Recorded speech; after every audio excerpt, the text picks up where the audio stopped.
Assalamualaikum warahmatullahi wabarakatuh. Perkenalkan, nama saya Hilwa Fathia Rahman dengan NIM E1A023071. Di sini saya akan mempresentasikan tugas struktur hukum pajak yang telah saya susun, di mana saya mendapatkan tema terkait opsen pajak kendaraan bermotor atau opsen PKB, dan di sini saya mengambil judul implementasi opsen pajak kendaraan bermotor di Provinsi Jawa Barat, yaitu dengan peluang, tantangan, dan dampaknya terhadap pendapatan daerah. Di sini saya mengambil data dan studi kasus dari Kota Sukabumi, Cirebon, dan Sumedang. Langsung saja ke latar belakang, di mana offset pajak kendaraan bermotor atau PKB itu merupakan kebijakan baru yang diatur dalam Undang-Undang Nomor 1 Tahun 2022 dan PP Nomor 35 Tahun 2023 sebagai instrumen untuk memperkuat pendapatan asli daerah atau PAD. Dan di Jawa Barat sendiri itu menjadi wilayah penting karena memiliki jumlah kendaraan terbesar di Indonesia, sehingga implementasi opsen PKB itu diharapkan mampu untuk memperkuat kapasitas fiskal kabupaten ataupun kota dan mendukung pembangunan infrastruktur serta layanan transportasi. Nah, jadi apa sih itu pajak? Pajak merupakan iuran wajib masyarakat kepada negara yang tidak memberi manfaat secara langsung, tetapi menjadi sumber utama pendapatan untuk membiayai layanan publik, infrastruktur, pendidikan, kesehatan, serta menjaga stabilitas ekonomi dan kesejahteraan. Dan pajak daerah itu apa sih? Pajak daerah itu merupakan kontribusi wajib kepada pemerintah daerah yang dialokasikan bagi kepentingan dan kemakmuran masyarakat di wilayahnya. Jadi untuk ketentuan hukum dan kebijakan mengenai opsen PKB menurut Undang-Undang Nomor 1 Tahun 2022 tentang HKPD dan PP Nomor 35 Tahun 2023 tentang ketentuan umum pajak daerah dan retribusi daerah. Nah, jadi opsen pajak itu apa sih sebenarnya? Opsen pajak itu adalah pungutan tambahan atas pajak yang terutang yang dipungut bersama pajak utama berdasarkan Undang-Undang Nomor 1 Tahun 2022. Opsen diterapkan untuk memperkuat kapasitas fiskal daerah, khususnya melalui pajak kendaraan bermotor atau PKB dan bea balik nama kendaraan bermotor atau BBNKB. Dan apa tujuan dan manfaat opsen pajak itu sendiri? Untuk tujuannya itu mempercepat penerimaan daerah dan untuk memperkuat sinergi antara pemerintah provinsi dan kabupaten atau kota dalam pemungutan pajak. Sistem ini itu mendorong lebih banyak pihak untuk mematuhi kewajiban pajak dan mendukung pembangunan daerah yang lebih merata, serta manfaatnya itu untuk meningkatkan pendapatan daerah pastinya, memperbaiki infrastruktur, meningkatkan kualitas layanan publik, dan mendorong pertumbuhan ekonomi. Dan menurut Undang-Undang Nomor 1 Tahun 2022 tentang HKPD, ada 3 jenis pajak yang dikenai opsen. Di antaranya ada yang pertama, ada pajak kendaraan bermotor atau PKB, yang kedua bea balik nama kendaraan bermotor atau BBNKB, yang ketiga ada pajak mineral bukan logam dan batuan atau MBLB. Nah, di sini fokus saya akan membahas terkait opsen pajak kendaraan bermotor tentunya, dan di mana sih opsen PKB itu diatur dan bagaimana ketentuannya, tarif dan perhitungan opsen pajaknya itu di mana opsen PKB itu diatur dalam Undang-Undang Nomor 1 Tahun 2022 dan PP Nomor 35 Tahun 2023 sebagai pungutan tambahan berupa presentasi tertentu dari PKB yang dipungut provinsi dan menjadi hak kabupaten atau kota.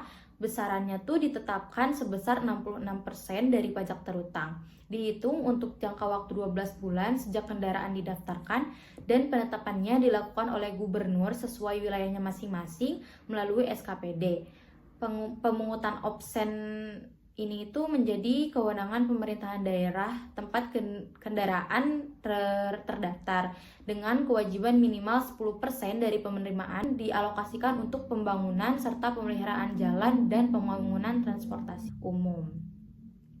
Nah, untuk perhitungan opsen pajak kendaraan bermotor itu bisa jelaskan di sini, yaitu misalnya sebuah mobil memiliki NJKP atau nilai jual beli kendaraan bermotor sebesar 300 juta dengan tarif PKB sebesar 1,1%, maka PKB terutangnya itu 1,1% dikali 200 juta sama dengan 2,2 juta, itu masuk ke RKUD provinsi. Dan yang kedua itu ada perhitungan opsen PKB-nya, di mana dari 66% itu dikali 22 juta jadi 1.450 juta, dan itu masuk ke RKUD kabupaten atau kota. Nah, jadi ditotalkan, total administrasi pajak yang dibayarkannya itu adalah 2,2 juta ditambah 1,450 juta sama dengan 3.650 juta. Nah, untuk implementasinya sendiri saya mendapatkan data dari Sukabumi dan Cirebon, di mana penerapan opsen PKB ini berdasarkan Undang-Undang Nomor 1 tahun 2022 dan Perda Nomor 9 tahun 2023 itu berlaku dari mulai Januari 2025 kemarin sebagai strategi untuk memperkuat kapasitas fiskal kabupaten atau kota. Nah, opsen dikenakan atas PKB dan BBNKB dengan tarif 66% dari pajak terutang. Namun, penyesuaian struktur tarif membuat beban masyarakat tidak meningkat drastis. Sebanyak 40% hasil pajak wajib dialokasikan untuk pembangunan jalan dan transportasi, dengan pembagian hasil dilakukan secara digital real time sehingga lebih efisien, transparan, dan akuntabel. Dan di Bapenda Jawa Barat sendiri itu mendukung implementasi melalui koordinasi, pelatihan, dan sosialisasi. Di Kota Sukabumi sendiri itu menunjukkan kepatuhan pajak dari 76,3% di 2022 menjadi 84,2% di tahun 2024. Dan di Cirebon sendiri itu menegaskan adanya peluang peningkatan PAD, yang kebijakan ini itu terbukti mendorong kemandirian fiskal daerah secara lebih merata. Untuk peluang dan tantangan yang dihadapi itu ada, yaitu di mana peluangnya itu kemandirian fiskal kabupaten atau kota, karena 66% pendapatan pajak kendaraan itu langsung masuk ke kas daerah, sehingga mempercepat pembangunan infrastruktur, memperluas pelayanan publik, dan memperkuat ekonomi fiskal. Kebijakan ini juga mendorong sinergi antar pemerintah, digitalisasi layanan pajak, serta peningkatan kepatuhan wajib pajak. Dan tantangannya sendiri itu ada keterbatasan regulasi turunan, integrasi sistem perpajakan yang belum optimal, penurunan PAD hingga 5,98 triliun, serta resistensi masyarakat dan industri otomotif. Dan jika tanpa penyeimbang, opsen PKB ini tuh beresiko untuk memperlebar ketimpangan fiskal antar daerah. Oke, yang terakhir ada dampak penerapan opsen PKB terhadap peningkatan pendapatan asli daerah atau PAB di kabupaten atau kota di Jawa Barat. Oke.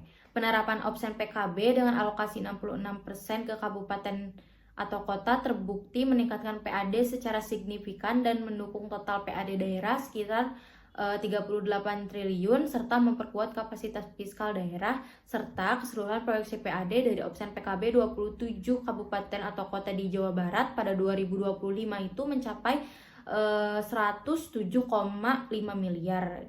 Contohnya ada Kabupaten Sumedang yang dimana kenaikannya itu dari 53,4 miliar menjadi 70,5 miliar pada 2025.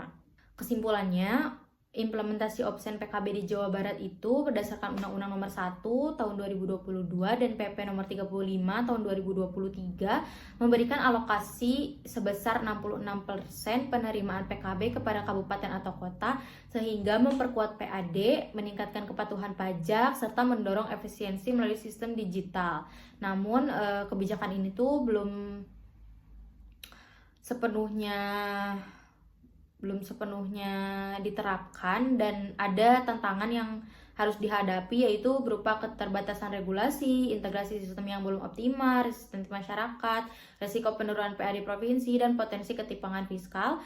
Jadi, opsen PKB itu perlu didukung regulasi yang jelas, penguatan kapasitas daerah, dan sosialisasi efektif agar manfaatnya merata dan berkelanjutan. Sekian presentasi dari saya. Jika ada yang ingin ditanyakan, boleh tulis di komentar. Wassalamualaikum warahmatullahi wabarakatuh.